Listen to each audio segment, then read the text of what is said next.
सीमा के साथ क्या हो सकता है? एक तरफ ज्योति मौर्य पर एक्शन हो सकता है, लेकिन दूसरी तरफ सीमा हैदर पर क्या एक्शन हो सकता है वो आपको बताती हूं। दो तस्वीरें हैं, क्योंकि ज्योति मौर्य पर अगर यूपी की सरकार एक्शन लेगी वो एक तरफ है, लेकिन दूसरी तरफ सीमा सचिन पर क्या एक्शन हो सकता है।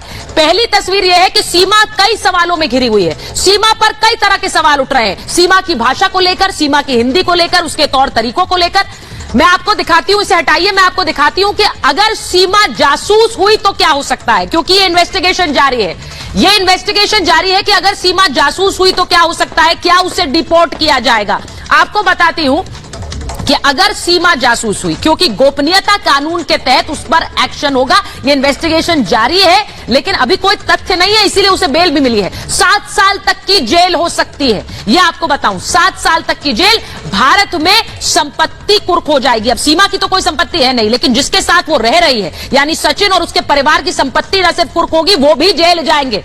और यहां सीमा को पाकिस्तान भेजा जाएगा, लेकिन सजा काटने के बाद डिपोर्ट होगी। लेकिन इसका मतलब यह कि यहां पर जेल में भी सजा काटेगी और फिर डिपोर्ट की जाएगी, और उधर सचिन और परिवार पर भी एक्शन संभव है। यह तब अगर यह प्रूव हो जाए कि क्या सीमा जासूस है। लेकिन अगर सीमा जासूस नहीं है फिर क्या हो सकता है, मैं आगे आपको बताऊंगी, लेकिन सीधे पहले यह बताती हूं कि सीमा जैसा ही एक और मामला सामने आया था, उसमें क्या हुआ, उससे आप ये समझ पाएंगे कि सीमा के साथ क्या हो सकता है अगर वो जासूस नहीं है। पाकिस्तानी लड़की की यूपी के लड़के से बात होती थी। हम बात कर रहे हैं इकरा की, जिसकी तस्वीर आप देख रहे हैं इस वक्त स्क्रीन पर। एक तरफ सीमा है, एक तरफ इकरा है। इकरा की ऑनलाइन लूडो खेलते वक्त दोस्ती हुई थी, और इसके बाद यूपी के मुलायम से इकरा का प्यार हुआ था। वो पाकिस्तान में थी, मुलायम हिंदुस्तान में था। भारत आने का वीजा एप्लीकेशन रिजेक्ट हो गई थी इकरा की। इसके बाद वो वही रूट लेकर आई जैसे सीमा आई थी। फ्लाइट के जरिए वो नेपाल के काठमांडू पहुंची, और फिर वहां से नेपाल से इकरा मुलायम ने शादी कर ली। वहां शादी के बाद नेपाल के रास्ते अवैध तरीके से वो भारत में वापस आए। अब यहां सोनाली बॉर्डर पार करने के बाद यूपी, फिर बेंगलुरु चले गए।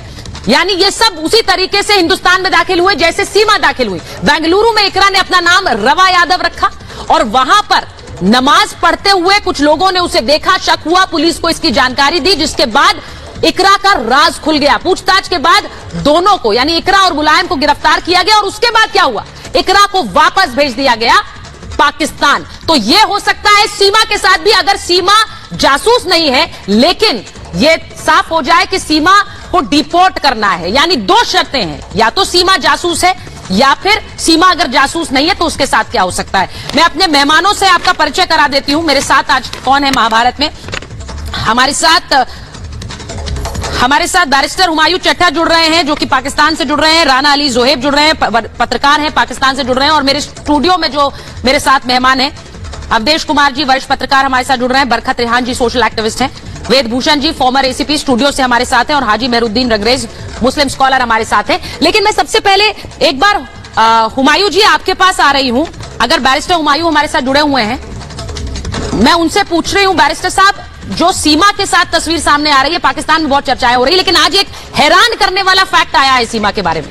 कहा यह जा रहा है कि उनसे जब पूछा गया, और हमारी सहयोगी ने उनसे पूछा इस्लाम के बारे में, उनसे पूछा कि क्या वो कुछ कुरान की आयतें सुना सकती हैं, तो उन्होंने कह दिया कि उन्हें नहीं पता, वो नहीं जानती हैं। उन्होंने कहा मैं भूल गई हूं।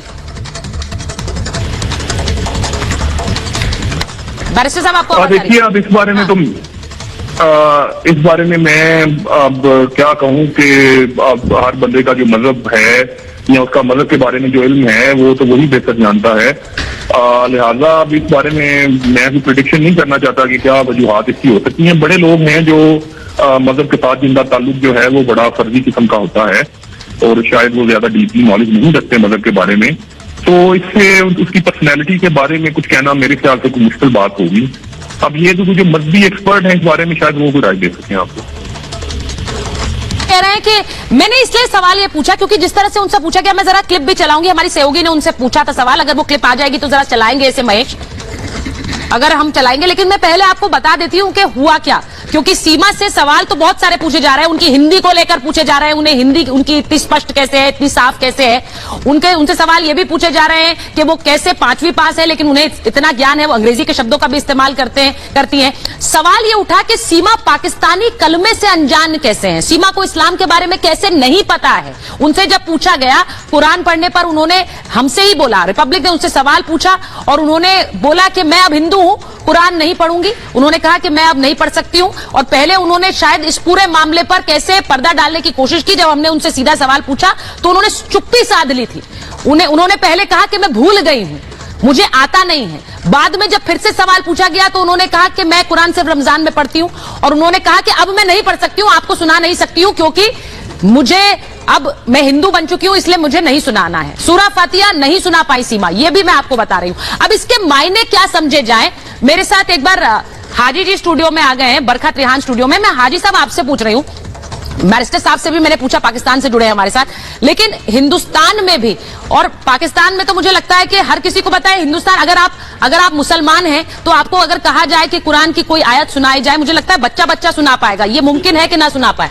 हाजी साहब, ये तो बिल्कुल हाँ। है कि अगर आपसे मेरे से पूछा जाए आप कलमा सुना दीजिए, मैं कलमा बता दूंगा। आप मेरे से कोई हदीस पूछेंगी, मैं हदीस भी बता दूंगा। हाँ। तो ये सारी चीजें जो है, ये दिखाई दे रहा है कि ये किसी तरीके से आईएसआई की जो है, ये जो है गतिविधि के अनुसार ये प्री प्लान यहाँ पर देश में हमारे भेजी गई। किसी तरीके से यहाँ ये जासूस है, ये किसी, मगर इस पर जो हमारी शासन प्रशासन का काम, ये मतलब कैसे, मतलब हिंदुस्तान में कैसे एंट्री हो गई, ये जांच का विषय है बहुत बड़ा। हाँ। क्योंकि कोई भी ऐसा, तो फिर हमारे देश में तो क्या कोई धर्मशाला थोड़ी खोल रखी है हमने कि कोई भी आए और हम उसे जो है, मगर कुछ लोग जो हिंदुओं के हमारे भाई ठेकेदार बनते हैं, वो उसका महिमा मंडन कर रहे हैं, उसके बारे में अच्छाई बता रहे कि वो सनातन धर्म में आ गई और उसका फेवर भी कर रहे। वो 4-4, 5-5 पासपोर्ट लेके बैठी हैं, जो कि सारा और 5-5 फोन चला रही हैं और बहुत सारी बातें वो 22 साल की बता रही हैं, कभी 27 साल की बताती हैं। तो उनकी बातों में ही उनकी सारी चीजें निकल कर आ रही कि किसी तरीके से वो हमारे देश में रहना चाहती हैं और बाद में इसका क्या परिणाम होंगे वो तो देखिए सरकार जानेगी। सरकार, हम कह रहे हैं ऐसे लोगों को देश में नागरिकता नहीं मिलनी चाहिए,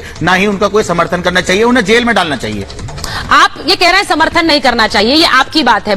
आप इसलिए बोल रहे हैं क्योंकि वहां बहुत से लोगों ने उन्हें कहा कि भाई ये तो हमारी बहुरानी है, ये तो अब हिंदुस्तान नहीं जाएगी। लेकिन सब कुछ कानून के दायरे में होगा। अगर यहां रहने की इजाजत मिलेगी तो वो भी कानूनी रूप से। लेकिन मैं बरखा जी आपके पास आऊं उससे पहले मैं एक बार राना अली जोएब के पास चली जाती हूं। राना जी, जब उनसे पूछा गया है, मैं इसलिए सीमा हैदर की बात कर रही हूं, जो अब सीमा सचिन हो गई हिंदुस्तान आकर, यहां पर लॉ एजेंसीज उन पर क्या एक्शन लेंगी वो मुझे नहीं पता है, लेकिन उन्हें यहां पर उनको लेकर कई सवाल है। और आज जो सबसे चौंकाने वाली बात जो सामने आई है वो ये कि उनसे जब कुरान के बारे में पूछा गया और उनसे कहा गया कि कोई आप कुरान की आयत सुना सकती हैं या कुछ एक लाइन कोई भी बोलकर बता सकती हैं, तो उन्होंने कहा मुझे नहीं आती है। बाद में उन्होंने कहा मैं हिंदू हो गई हूं, मैं नहीं सुना सकती हूं। तो ये अपने आप में एक डाउट खड़ा कर रहा है, बहुत बड़ा सवाल खड़ा कर रहा है। मुझे लगता है पाकिस्तान में ऐसा कोई मुसलमान होगा जो कहे कि मुझे नहीं आती है। ये अगर सवाल आप मेरे से करें तो मैं एक मुसलमान हूं, मैं उसका आपको जवाब दे सकता हूं। जी प्लीज। लेकिन कोई दूसरा मुसलमान, हाँ। अब तो खैर वो मुसलमान है नहीं है, अब तो वो हिंदू हो चुकी हैं, तो वो क्यों नहीं वो सुनाना चाह रही या वो क्यों इस तरह से कह रही हैं कि मुझे नहीं आता, इसका जवाब आई एम सॉरी कि मैं आपको नहीं दे सकता। उसकी वजह यह है कि वो मेरी जात से मुतालिक नहीं है, वो सीमा से मुतालिक है जो इस वक्त आपके पास है। तो इसका जवाब आपको उन्हीं से लेना पड़ेगा कि जी आप ये क्यों नहीं सुना पा रही हैं जबकि आप मुस्लिम थी। हाँ। तो आप मुस्लिम से अगर वो हिंदू हो गई हैं तो ये उनका मामला है, ये उनका मजहब उन्होंने चेंज किया है। ये सवाल आप उनसे कीजिए तो वो ज्यादा बेहतर तरीके से आपको जवाब दे सकती है। नहीं, ये बात बिल्कुल ठीक है राना साहब, लेकिन मुझे इस बात पर भी बड़ा डाउट हो रहा है कि पाकिस्तानी मेन स्ट्रीम मीडिया इस खबर को कवर क्यों नहीं कर रहा है। पाकिस्तान में इस खबर को लेकर क्यों सवाल भी नहीं उठ रहे हैं, और सारे सवाल अगर पूछे भी जाते हैं तो आप वापस हमारी तरफ फेंक देते हैं कि ये तो आपका मसला, आप देख लीजिए। उसकी रीजन ये है कि देखिए ये कोई नया वो नहीं है, ये आज से पहले भी बहुत दफा ऐसा हो चुका है कि पाकिस्तान से लड़कियां जो हैं वो हिंदुस्तान गई हैं और हिंदुस्तान से लड़कियां पाकिस्तान आई हैं। हाँ। ऐसा नहीं है कि सिर्फ हिंदुस्तान से लड़कियां जो है वो पाकिस्तान जाती हैं, आपके हिंदुस्तान से लड़कियां भी पाकिस्तानी मर्दों से, पाकिस्तानी लड़कों से शादियां करती हैं। हाँ। आप सबसे बड़ी मिसाल आप सानिया मिर्जा की ले लीजिए। हाँ। जो आपकी नेशनल टेनिस स्टार है, उन्होंने शुएब मिर्जा से शादी की हुई है।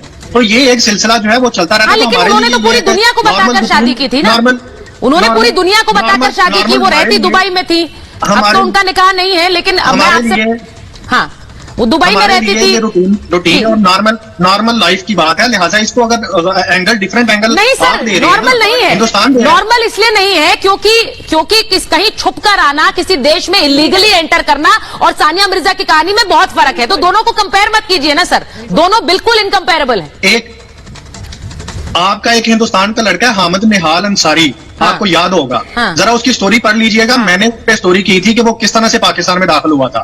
वो भी इलीगली पाकिस्तान में दाखिल हुआ था, वो अफगानिस्तान के जरिए पाकिस्तान में आया था। ये डायरेक्ट एंट्री पाकिस्तान और इंडिया में किसी भी तरह से नहीं हो सकती है। ये आप भी जानते हैं, मैं भी जानता हूँ। तो उसका हश्र क्या हुआ? उसका हश्र भी तो बताइए, हश्र क्या हुआ? हश्र क्या हुआ? मैं एक जर्नलिस्ट हूँ।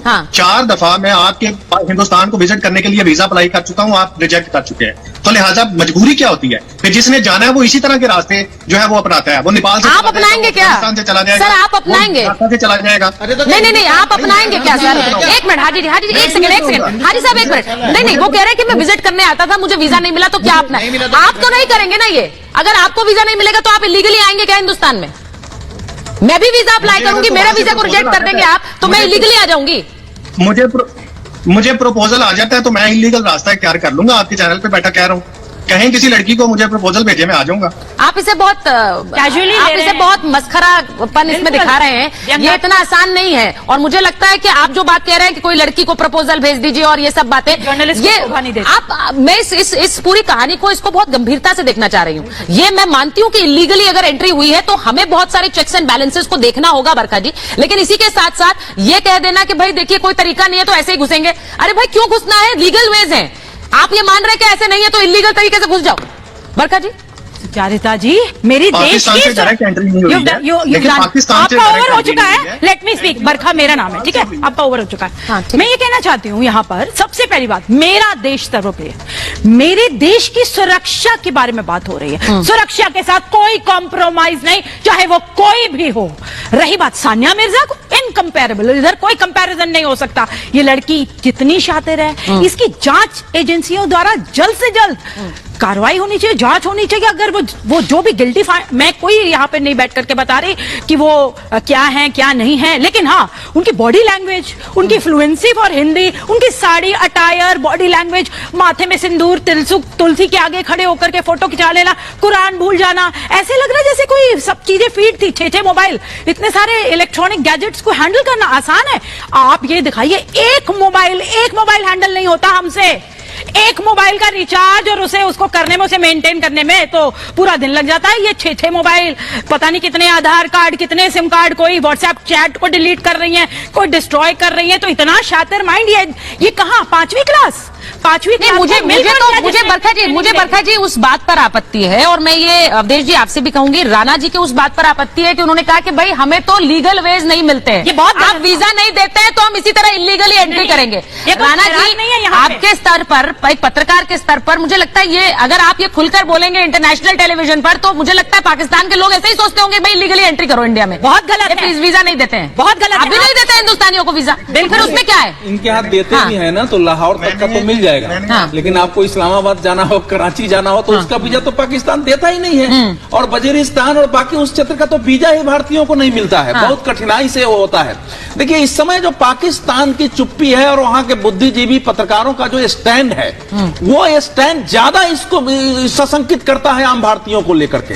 हम लोगों का डाउट ज्यादा बढ़ता है, क्योंकि एक महिला जो वहां से दुबई चली जाती है, बच्चे को लेकर वहां करते हैं, वहां से नेपाल में इंटर करती है, नेपाल से यहां आ रही है, आप दिखा रहे हैं कि उसके पास 6 पासपोर्ट हैं, 3 उसके पास आधार कार्ड हैं, और पाकिस्तान का कोई रिएक्शन नहीं है इस पर। मूल बात यह है कि पाकिस्तान का कोई रिएक्शन नहीं है। ये एब्सेंस जो है पाकिस्तान के रिएक्शन की, ये बड़ी सरप्राइजिंग है। नहीं, उसमें देखिए, इसमें बलूच का ऐसा, ये बलूच और सिंध 2 एंगल है इसमें। नहीं, देखिए वो कराची से आई है, कराची का हैसियत हमारे यहाँ के मुंबई की तरह का है, और कराची में हिंदुओं की बहुत बड़ी आबादी रही है, आज भी वहाँ हिंदुओं की आबादी बहुत बड़ी है। बलोच एक पाकिस्तान में एक अलगाववादी, वो कहते हैं, हम लोग मानते हैं कि एक वहाँ स्वतंत्र आजादी का आंदोलन लड़ रहे हैं।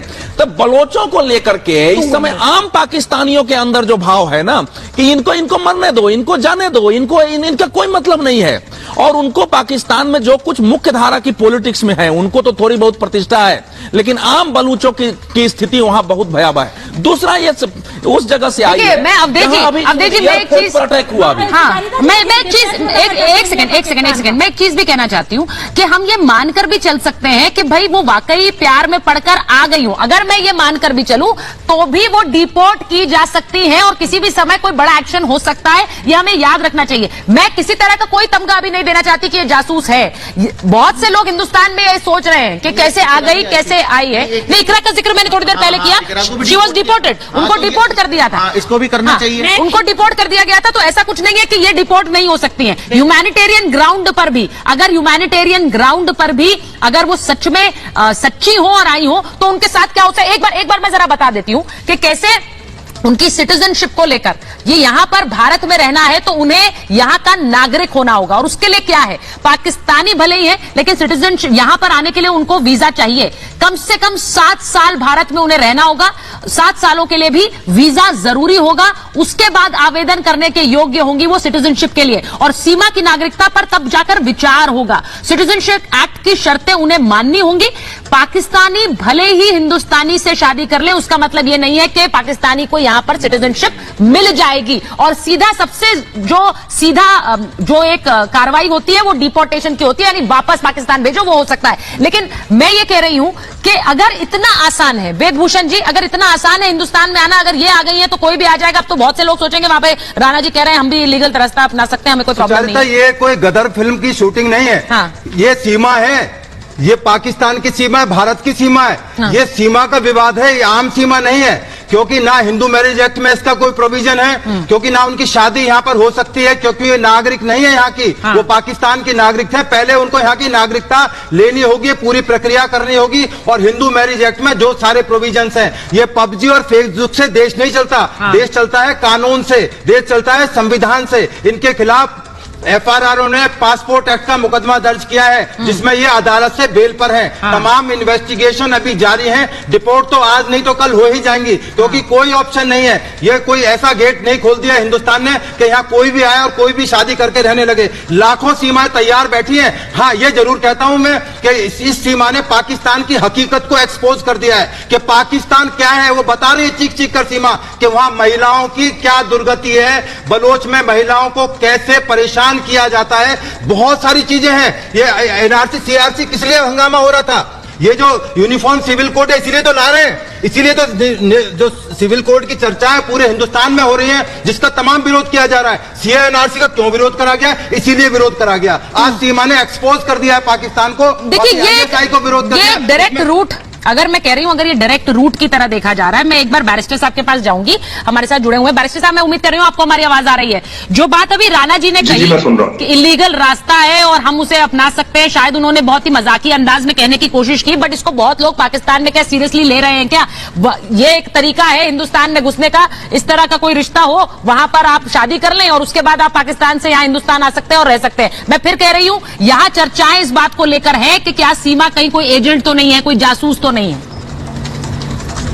देखिए मैडम, मैंने कल भी आपके एक टीवी चैनल में कहा था कि एक शख्स जो है या खातून जो है वो गैर कानूनी तौर पर हिंदुस्तान में दाखिल हुई है, तो हिंदुस्तान जो है वो पूरा हक रखता है उसके खिलाफ कानूनी एक्शन ले और जो भी उसका उनकी इन्वेस्टिगेशन का जो तरीकाकार है उसे पूरा करे। पाकिस्तान को इस पे क्या एतराज है? हाँ। पाकिस्तान से किसी ने कोई आवाज उठाई है सीमा के लिए? हाँ। आप क्यों उसको इशू बना रहे हैं? आपकी इन्वेस्टिगेशन एजेंसीज हैं, आप मेरी बात सुन लें, आपकी इन्वेस्टिगेशन एजेंसीज हैं, वो उसके खिलाफ एक्शन ले, उसकी इन्वेस्टिगेशन करें, आप डिपोर्ट करें, अपने मुल्क में रखें। आप क्या करते हैं? हमें क्या आवाज नहीं आ पा रही, उनकी आवाज एक बार हो जाए। देखिए, मैं एक बात जरूर कहना चाहूंगा कि जब आप दो मुल्कों की बात करते हैं तो आपको कोई भी अल्फाज बोलने से पहले केयरफुल रहना चाहिए। अगर आपकी एजेंसी है, रॉ है इंडिया की, आपको उसके ऊपर लगता है यकीन नहीं है, उसे इन्वेस्टिगेशन कर लेने दें। उसके बाद अगर उनके पास कोई सबूत हो तो वो फिर पाकिस्तान या इंटरनेशनल इदारों के पास सामने लेके आए। अगर नहीं है ऐसी बात तो सिंपली उसे डिपोर्ट कर दें। अब इसमें ऐसी कौन सी बात है? मुझे तो रॉकेट साइंस की समझ ही नहीं आ रही कि कोई प्रॉब्लम है। हमने देखिए बीइंग आपको पाकिस्तानी माशरा या इंडियन माशरा है, बॉर्डर में कंजर्वेटिव होने के लिहाज से है ना बैरिस्टर साहब, अगर एक हिंदुस्तानी आपके बॉर्डर में इलीगली घुस जाएगा फिर आपके लिए रॉकेट साइंस भी होगी और फिर उस साइंस को समझने की पूरी कवायद भी होगी। लेकिन अभी आप लोगों ने पल्ला झाड़ लिया क्योंकि एक पाकिस्तानी हिंदुस्तान में घुस गया, तो आपको फर्क ही क्या पड़ रहा है उसका? और आपकी मेन स्ट्रीम मीडिया कवरेज नहीं कर रही है। इनको भी लेना की अदालत ने उसको वोट ही ऐसी बात नहीं आप सब एक साथ बोल रहे हैं।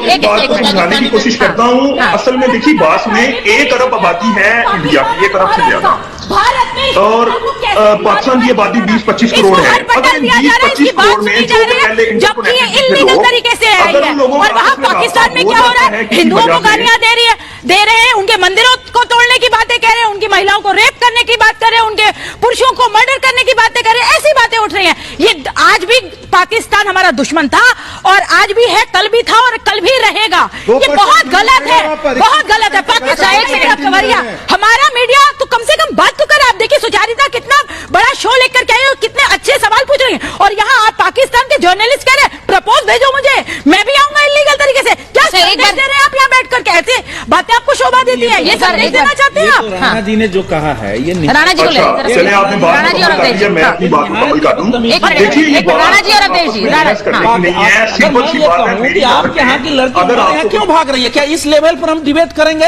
ये पाकिस्तान के इतने जर्नलिस्ट हमारे यहाँ आते हैं, हम लोगों के पर्सनल रिलेशंस भी हैं। एक लड़की वहां से अपने बच्चों को लेकर के और दूसरे मुल्क से होकर उसको यहाँ के भागना पड़ता है। ये पाकिस्तान के मीडिया के, वहां के इंटेलेक्चुअल्स के लिए ये इंट्रोस्पेक्शन का विषय होना चाहिए कि ऐसा क्या परिस्थिति पैदा हुई है। ये तो इतना आसान हमको नहीं लगता है कि एक पबजी में एक ऐसा लड़का जो हमारे यहाँ कोई बहुत अच्छा पढ़ा लिखा भी नहीं है, बहुत स्टैंडर्ड भी नहीं है, उसके प्यार में लेकर के वो अगर यहाँ तक आ जाती है, अपनी संपत्ति बेच देती है, तो आपके लिए इतना मजाक है? आप कर रहे हैं प्रपोजल भेजो, आपकी लड़कियां हमारे यहाँ आ रही हैं, तो इसका मतलब तो यह है कि आप ये छोड़ रहे हैं कि हमारे पाकिस्तान में समस्या है, यहाँ की लड़कियां ऐसे ही नेपाल होकर के भारत में घुसे और हम उस पर कोई एक्शन न करें।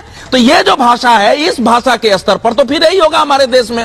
लेकिन मुझे सुचरिता, मुझे जो इसमें लग रहा है कि हमारी एजेंसियां इतनी सक्षम है, जो बैरिस्टर साहब कह रहे थे, वो निश्चित रूप से जांच करेगी। लेकिन हमारी जो समस्या हो रही है वो ये हो रही है कि दुबई से, वेदभूषण जी को ध्यान होना चाहिए कि 2001 से लेकर के हमारे देश में अनेक ऐसे टेररिस्ट, अनेक ऐसे संदिग्ध पकड़े गए जो कि उसी रास्ते आए थे। उनको दुबई में, उनको सऊदी अरब के दूसरे शहरों में, कहीं गुजरात का वीडियो दिखा करके, दूसरे वीडियो दिखा के भड़काया गया कि इनको मुसलमानों पर अत्याचार हो रहा है, और वहां से वो भारत विरोधी बन के आए थे। तो इस प्रकार से कई संदेह हमारे लेकिन अगर रियल लव है, नहीं मैं ये कर रहा हूँ, राणा जी से एक बार पूछ लेती हूँ, उसके वापस आ रही हूँ, क्योंकि मुझे एसडीएम ज्योति मौर्य पर भी बात करनी है। एक मिनट। भारत ने एक व्यवहार दिखाया है कि एक लड़की भले वो इलीगल है, लेकिन हम उसका रेस्पेक्ट कर रहे हैं। पहले हम लव का रेस्पेक्ट कर रहे हैं और ठीक से जांच करके अभी तक उसके बहुत बड़ी बात है, व्यवहार करेंगे। अच्छा, ये पाकिस्तान को सीखने के लिए है। मैं एक बार राणा जी आपके पास आ रही हूँ। जो बात अभी अवधेश जी ने कही, बहुत वरिष्ठ पत्रकार हैं हिंदुस्तान के, उन्होंने ये कहा कि जब हिंदुस्तान में कोई पाकिस्तानी आई भी है, एक महिला आई है यहाँ हिंदुस्तान में, बहुत से लोग ये बोल रहे हैं भाई हमने अभी तक कोई एक्शन क्यों नहीं लिया उस पर, हमने उसे डिपोर्ट क्यों नहीं किया है? क्योंकि वहां जिस गांव में वो आई है, जहां उसने शादी कर ली, वहां पर लोग उसे अपने घर की बहू मान रहे हैं, और जिस इज्जत से उसके साथ व्यवहार कर रहे हैं, ये मुझे लगता है कि क्या ये तो शायद एक्सपेक्टेशन पाकिस्तान के लोगों को भी नहीं रही होगी, लेकिन भारतीय संस्कृति है, इंडियन कल्चर। नहीं, पाकिस्तान के लोगों को एक्सपेक्टेशन हो या ना हो, हमें उससे कोई गर्ज नहीं है। मैं आपके मीडिया को प्रॉपरली जब फॉलो किया, देखा, तो जो पहले 2 दिन थे वो आपकी तरफ से बहुत पॉजिटिव रिपोर्टिंग हुई, आपके पूरे हिंदुस्तानी मीडिया की तरफ से, कि ये हमने इसको पनाह दे दी, हम बच्चों का भी ख्याल करेंगे, हम सब कुछ करेंगे। लेकिन अगले 24 घंटों में आपके मीडिया ने पैंतरा बदला। लीगल ऑप्शंस मीडिया तय नहीं करती है सर।